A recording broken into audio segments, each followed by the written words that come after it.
সুপ্রিয় দর্শকবিন্দু, আসসালামু আলাইকুম রহমতুল্লাহি ওয়া বারাকাতু। প্রীতি ও শুভেচ্ছা নেবেন। একটি চমকপ্রদ খবর, সেটি হচ্ছে টুকু ভাইয়ের সালাম নিন, দাঁড়ি পাল্লায় ভোট দিন। স্লোগান বিএনপির ১৩ নেতাকে শোকজ।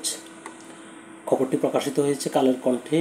এটি হচ্ছে শিরোনাম। খবরটির বিস্তারিত বলা হয়েছে, দলীয় শৃঙ্খলা পরিপন্থী কাজের অভিযোগে সিরাজগঞ্জ জেলা ও রায়গঞ্জ উপজেলা বিএনপির ১৩ নেতাকে শোকজ করা হয়েছে। একই কারণে দলের সহযোগী সংগঠন ছাত্রদল, যুবদল ও স্বেচ্ছাসেবক দলের আরও ২১ নেতাকর্মীর বিরুদ্ধে সাংগঠনিক ব্যবস্থা গ্রহণের জন্য নির্দেশনা দেওয়া হয়েছে। গত ২১ জুন জেলা বিএনপির সহ দপ্তর সম্পাদক শেখ মোহাম্মদ এনামুল হক স্বাক্ষরিত আলাদা আলাদা পত্রে এই তথ্য জানানো হয়। তবে বিষয়টি গত ৩ দিন পর আজ মঙ্গলবার ২৪শে জুন বিকেলে জানাজানি হয়। চিঠিতে বলা হয়েছে, গত ২০ জুন তাড়াশ উপজেলার শাহ শরীফ জিন্দানি রহমতুল্লাহ আলাইয়ের মাজার জিয়ারতের সময় উল্লেখিত নেতাকর্মীদের উপস্থিতিতে স্লোগানে বলা হয়, টুকু ভাইয়ের সালাম নিন। টুকু ভাই হচ্ছে বিএনপির স্থায়ী কমিটির সদস্য ও সাবেক প্রতিমন্ত্রী ইকবাল হাসান মাহমুদ টুকু।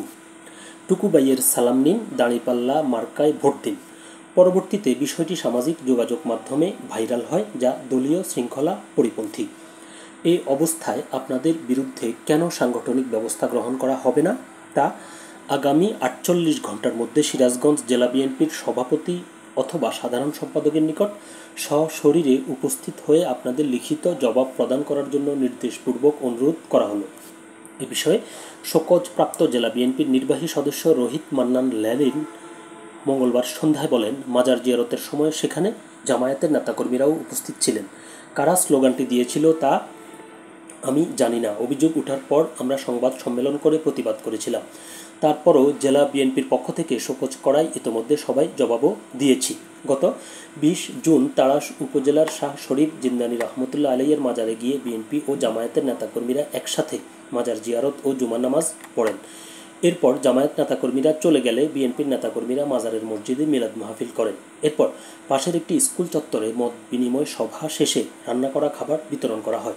পরবর্তীতে অভিযোগ উঠে বিএনপির নেতাকর্মীরা টুকু ভাইয়ের মার্কা, দাঁড়িপাল্লা মার্কা স্লোগান দিয়েছেন, যে কারণে ২১ জুন রায়গঞ্জ উপজেলা বিএনপির কার্যালয়ে সংবাদ সম্মেলন করে বিষয়টির প্রতিবাদ করা হয়। এরপর ২২ জুন রায়গঞ্জ উপজেলা জামায়াতে ইসলামীর পক্ষ থেকে দলীয় কার্যালয়ে পাল্টা সংবাদ সম্মেলন করে বিষয়টির প্রতিবাদ জানিয়ে অভিযুক্ত বিএনপি নেতাদের বিরুদ্ধে ব্যবস্থা গ্রহণের দাবি করা হয়।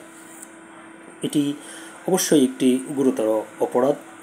সেটি হচ্ছে, যে দলই করুক না কেন, সে তার দলের প্রার্থীর পক্ষ এবং প্রতীকের নামে স্লোগান দিতে পারে, কিন্তু নিজ দলের প্রার্থীর নামে অন্য আরেক দলের প্রতীকের নিয়ে স্লোগান দেওয়া অবশ্যই এটি একটি গর্বিত অপরাধ, দলীয় শৃঙ্খলা পরিপন্থী।